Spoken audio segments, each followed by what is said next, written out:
Good morning, Nate here with the Volunteer Tech Vlog on the Live Sound 101 YouTube channel. And happy Memorial Day weekend to y'all. This is going to be my Wednesday video for this week, so it's going to be published the Wednesday after Memorial Day. But right now it's Sunday morning, Memorial Day weekend. I'm headed over to the church, and little lesson about doing live sound or anything for that matter. Show up early. It's a good idea to be early.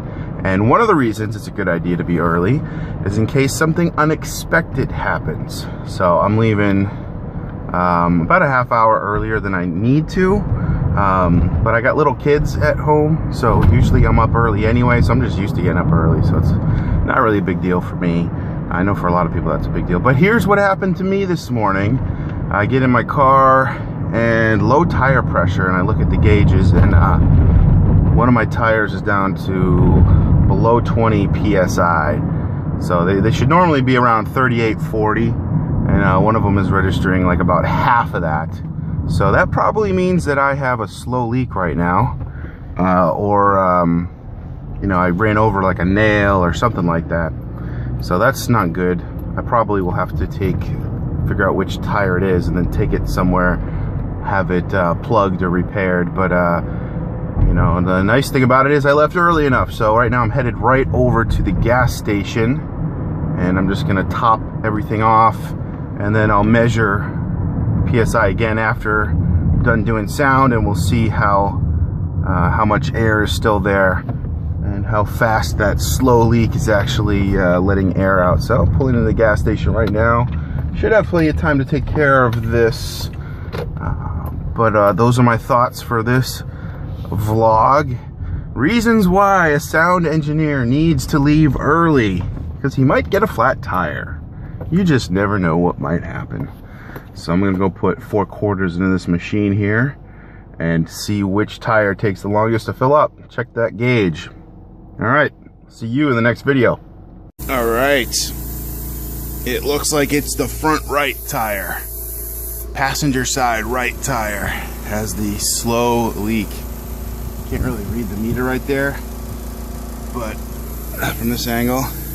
But the other, I could read the meter on the other 3, and they were all around 37, 38. This front right tire here is taking a lot longer to fill up. So I'm guessing this is the one that was around 18 psi. So I might have to get this thing plugged. Just do a little visual inspection of that tire. It's funny, it has nothing to do with audio, does it? But yet this is my life right now.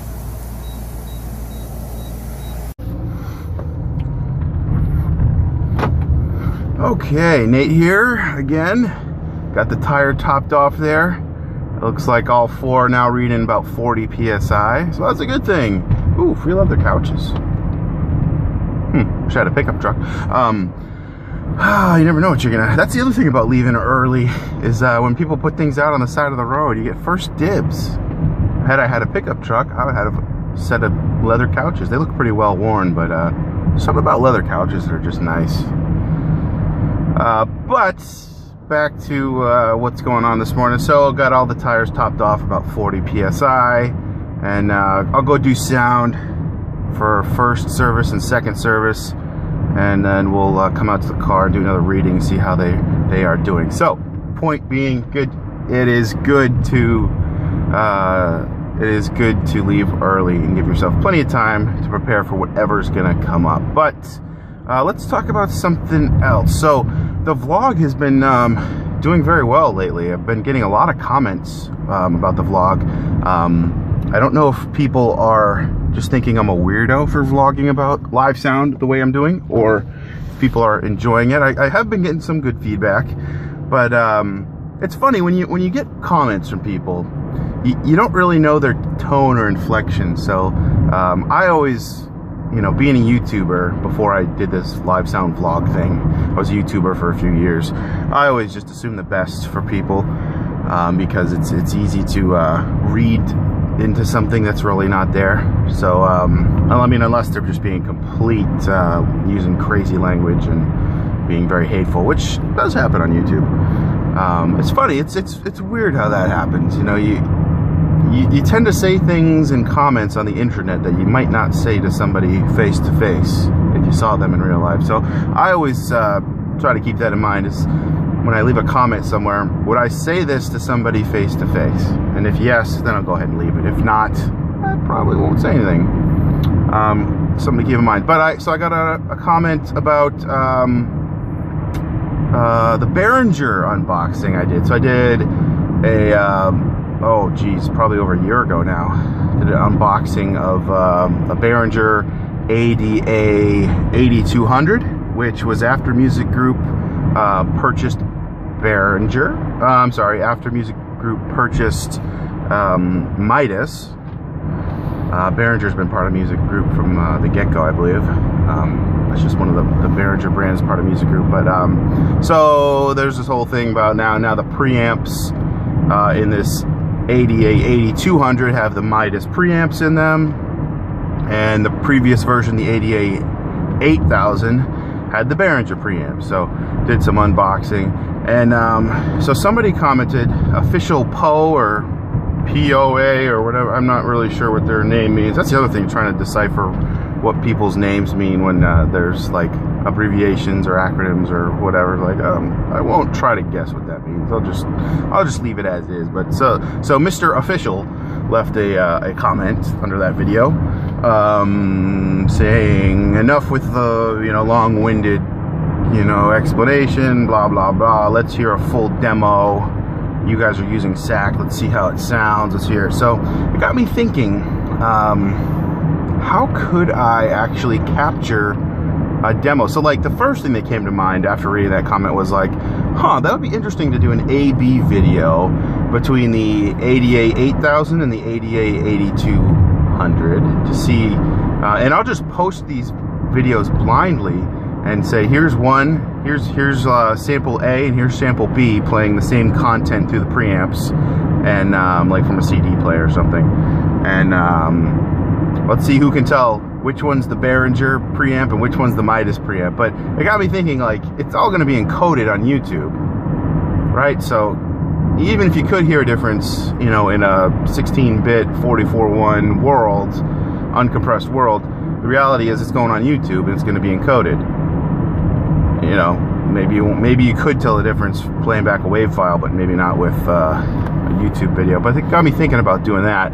But I think what the person was getting at was, I'm making these vlog videos, but I haven't actually, you don't actually hear, how a mix sounds in any of these videos, right? You're not hearing the music that I'm mixing on a weekly basis.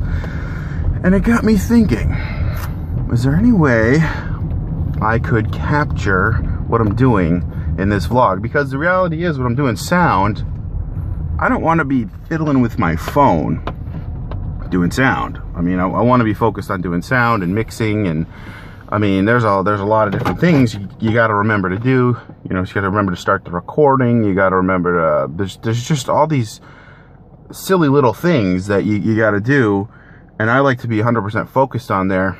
And I'm trying to think, if I vlogged at one point, the easiest time to vlog would be during the sermon, when the music's done, because I'm not thinking about muting or tweaking levels or riding faders or anything like that. So I don't know.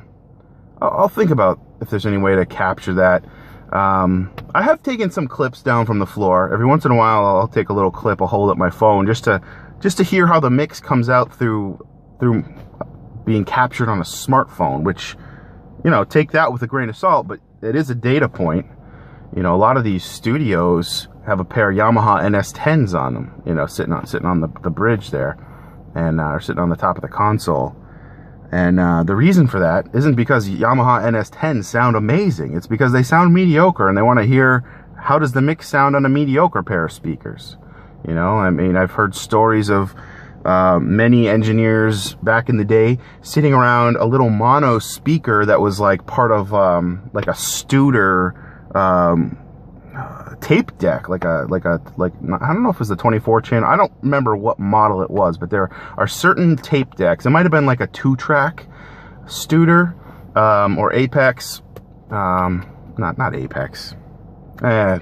Don't listen to me. My brain's not working right now. But anyway, there are tape machines out there that when people would bounce down to analog 2-track, they would listen and monitor through a little crappy monitor speaker built into that tape deck, not because it sounded great, because it sounded bad, and they wanted to see how does the mix sound. Like, that's the mark of a really good mix, right? It's like, yeah, how does it sound on a pair of Genelec speakers that cost, you know, how many thousands of dollars, but how does it sound on like a crappy little car stereo? Like, I think that's something you have to keep in mind when you're mixing, is how does it sound on a little junky speaker. So anyway, that's why I like to use the cell phone every now and then to see, well, how would this mix sound on a crappy cell phone? And that, you know, can I still hear everything? I don't know. It just gives you another data point. But with that, I think that's enough for this vlog. Thanks for all the comments. Thanks for the feedback. And we'll see if my tire pressure holds up. And I'll let you guys know on Friday when I release the media report. Thanks for watching.